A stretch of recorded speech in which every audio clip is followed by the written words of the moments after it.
बिल्कुल करेंगे। मैं तो कहता हूं कि योगी जी की जो सरकार है, चाहे शिक्षक भर्ती हो, चाहे जो भी भर्ती हो, निष्पक्ष तरीके से भर्तियां हो रही हैं। और जो आप कह रहे हैं बेरोजगारी और शिक्षकों की बात, यह अखिलेश यादव की सरकार ने ही मेरिट प्रथा जो ला दी उत्तर प्रदेश में, मेरिट को इतना हाई कर दिया। एक और सबसे महत्वपूर्ण बात है, आजकल जब जनसभाओं को हम देख रहे हैं, चाहे वो मीडिया के माध्यम से, चाहे टेलीविजन के माध्यम से, भाषा की मर्यादा काफी बिगड़ने लगी है। चाहे मैं सबकी बात कर रहा हूँ, चाहे वो भाजपा हो, सपा हो या कांग्रेस हो, या हर दल में भाषाई मर्यादा जो है काफी असंतुलित दिखाई दे रही है। अभी हमने जो है एक वीडियो में देखा अखिलेश यादव को, जिसमें वो देखिए, हम हिंदुत्व के लोग हैं, सनातनी लोग हैं। हम कभी अपनी भाषा को अमर्यादित नहीं करते हैं। जब विपक्ष हमारे पूजनीय योगी जी को अपशब्द बोलेगा, हमारे आराध्य श्री राम को अपशब्द बोलेगा, तो वो हमें अपने आप मजबूर कर रहे हैं कि हम उनकी बातों का जवाब दें। हम अमर्यादित भाषा नहीं प्रयोग कर रहे हैं, हम उनकी बातों का उसी के तरीके में जवाब दें। विश्व की सबसे बड़ी पार्टी है और हम विश्व की उतनी बड़ी पार्टी के एक छोटे से कार्यकर्ता के रूप में हम मोदी और योगी को मजबूत करने जा रहे हैं। रही बात बसपा, कांग्रेस और सपा की, तो ये लोग खत्म है। कांग्रेस खत्म हो चुकी है, बसपा खत्म हो चुकी है। इस समय उत्तर प्रदेश में सपा और भाजपा दो ही पार्टियां चुनाव लड़ रही हैं।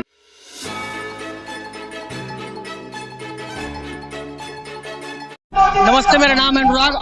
पीछे भारतीय जनता पार्टी के उम्मीदवार कुशीनगर विधानसभा से पीएन पाठक की जनसभा चल रही है।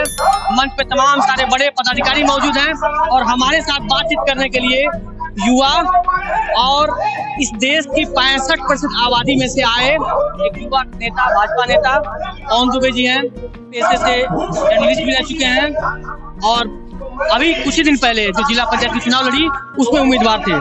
सबसे पहले आपका स्वागत करते हैं। जी धन्यवाद। पवन जी, ये बताइए, मंच पे आप मौजूद थे, तमाम सारी बातें चल रही थी, तमाम बड़े नेता थे, आप पेशे से भी जर्नलिस्ट हैं, आपने वो तमाम सारी चीजें देखी हैं जो अभी हम लोग देख रहे हैं समाज में। क्या परिवर्तन लग रहा है? भाजपा, सपा या बसपा, कांग्रेस, क्या असल में अंतर? पहले आपके चैनल के माध्यम से मैं आपको अनुराग जी बहुत बहुत धन्यवाद देना चाहता हूं। और आज का जो वर्तमान परिवेश है, हम जैसे जो नौजवान हैं, आप भी एक नौजवानों की श्रेणी में आते हैं, हमारे लिए सबसे पहले राजनीति नहीं, हमारे लिए राष्ट्र प्रिय है। और राष्ट्र के लिए हम एक ऐसे मजबूत नेता का साथ देंगे जो राष्ट्र को मजबूत करे और राष्ट्र में रहने वाले नौजवानों के हाथों को, उनके भविष्य को मजबूत करे। इसलिए हम भारतीय जनता पार्टी एक ऐसी पार्टी है जो राष्ट्रीय स्तर पे विश्व की सबसे बड़ी पार्टी है और हम विश्व की उतनी बड़ी पार्टी के एक छोटे से कार्यकर्ता के रूप में हम मोदी और योगी को मजबूत करने जा रहे हैं। रही बात बसपा, कांग्रेस और सपा की, तो ये लोग खत्म है। कांग्रेस खत्म हो चुकी है, बसपा खत्म हो चुकी है। इस समय उत्तर प्रदेश में सपा और भाजपा दो ही पार्टियां चुनाव लड़ रही हैं।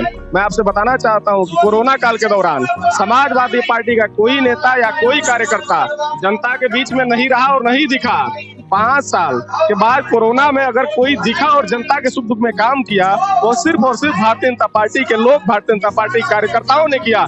इसलिए इस बार उत्तर प्रदेश की जनता पूर्ण बहुमत की सरकार भारतीय जनता पार्टी को बनाने जा रही है और एक बार पुनः योगी जी को उत्तर प्रदेश का मुख्यमंत्री बनाने जा रही है। देखिए, एक और सबसे महत्वपूर्ण बात है, आजकल जब जनसभाओं को हम देख रहे हैं, चाहे वो मीडिया के माध्यम से, चाहे टेलीविजन के माध्यम से, भाषा की मर्यादा काफी बिगड़ने लगी है। चाहे मैं सबकी बात कर रहा हूँ, चाहे वो भाजपा हो, सपा हो या कांग्रेस हो, या हर दल में भाषाई मर्यादा जो है काफी असंतुलित दिखाई दे रही है। अभी हमने जो है एक वीडियो में देखा अखिलेश यादव को, जिसमें वो मुख्यमंत्री योगी आदित्यनाथ को अपशब्द बोलते नजर आ रहे हैं। उधर मुख्यमंत्री योगी आदित्यनाथ जो है गर्मी निकालने की बात करते हैं। ये भाषाई मर्यादा थोड़ी कम दिखाई दी। देखिए, हम हिंदुत्व के लोग हैं, सनातनी लोग हैं। हम कभी अपनी भाषा को अमर्यादित नहीं करते हैं। जब विपक्ष हमारे पूजनीय योगी जी को अपशब्द बोलेगा, हमारे आराध्य श्री राम को अपशब्द बोलेगा, तो वो हमें अपने आप मजबूर कर रहे हैं कि हम उनकी बातों का जवाब दें। हम अमर्यादित भाषा नहीं प्रयोग कर रहे हैं, हम उनकी बातों का उसी के तरीके में जवाब दे रहे हैं। जी पवन जी, आप स्वयं एक युवा हैं, युवाओं की समस्या सबसे बड़ी रोजगार होती है। वाकई में क्या इस विधानसभा चुनाव में रोजगार ये मुद्दा रहेगा युवाओं को? बिल्कुल, रोजगार हम युवाओं के लिए बहुत बड़ा मुद्दा है। भारतीय जनता पार्टी ही एक ऐसी पार्टी है जो युवाओं के अगले भविष्य के लिए बड़ा रोजगार लाने जा रही है। और देखिए, जो समाजवादी पार्टी के लोग नारा देते हैं कि सपा की सरकार आएगी और रोजगार मिलेगा, तो मैं आपके चैनल के माध्यम से बताना चाहता हूं कि चाहे वो भारतीय जनता पार्टी की सरकार हो, चाहे सपा की सरकार हो, चाहे कांग्रेस या बसपा की हो, रोजगार नौजवान तभी पाएगा जब वह परीक्षा को पास करेगा। कोई सरकार आपको अनपढ़ व्यक्ति को बिना परीक्षा पास किए रोजगार नहीं दे सकती। आपको इस माध्यम से आपको अवगत कराना चाहता हूँ। यह मैसेज मैं अपने सभी नौजवान भाइयों को देना चाहता हूँ कि आप परीक्षा को पास करेंगे, चाहे वो सरकार किसी हो, तभी आपको रोजगार मिलेगा, तभी आपको नौकरी मिलेगी। एलिजिबिलिटी की कमी तो नहीं है। बहुत सारे बच्चे हैं जो कंपटीशन की तैयारी कर रहे हैं, एलिजिबल हैं।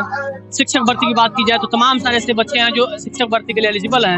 शिक्षक भर्ती में, चाहे पुलिस की भर्ती में, चाहे तमाम सारी जो भर्तियां अटकी पड़ी हैं, लेखपाल की भर्ती हुई, इस पर बार बार सवाल करते हैं। बिल्कुल करेंगे। मैं तो कहता हूं कि योगी जी की जो सरकार है, चाहे शिक्षक भर्ती हो चाहे जो भी भर्ती हो, निष्पक्ष तरीके से भर्तियां हो रही हैं। और जो आप कह रहे हैं बेरोजगारी और शिक्षकों की बात, यह अखिलेश यादव की सरकार ने ही मेरिट प्रथा जो ला दी उत्तर प्रदेश में, मेरिट को इतना हाई कर दिया इन लोगों ने कि आज जो बीएड किए हुए लोग बैठे हुए हैं, बेरोजगार बैठे हुए हैं, मेरिट के पीछे वो लोग पागल हुए हैं। मेरिट अखिलेश सरकार ने लाई। अगर ये परीक्षा करा के पारदर्शी तरीके से रोजगार की बात करते तो आज बीएड किए हुए लोग घरों पे नहीं बैठते और ये इंटर और बीएड बीटीसी के जो फर्जीधारी और मेरिट वाले लोग हैं या नौकरी नहीं पाते। आप 5 सालों की सरकार में आप देखेंगे जिसने भी नौकरी पाई है किसी ने 1 रुपया नहीं दिया है। इस तरीके से योगी सरकार ने निष्पक्ष भर्तियां की है।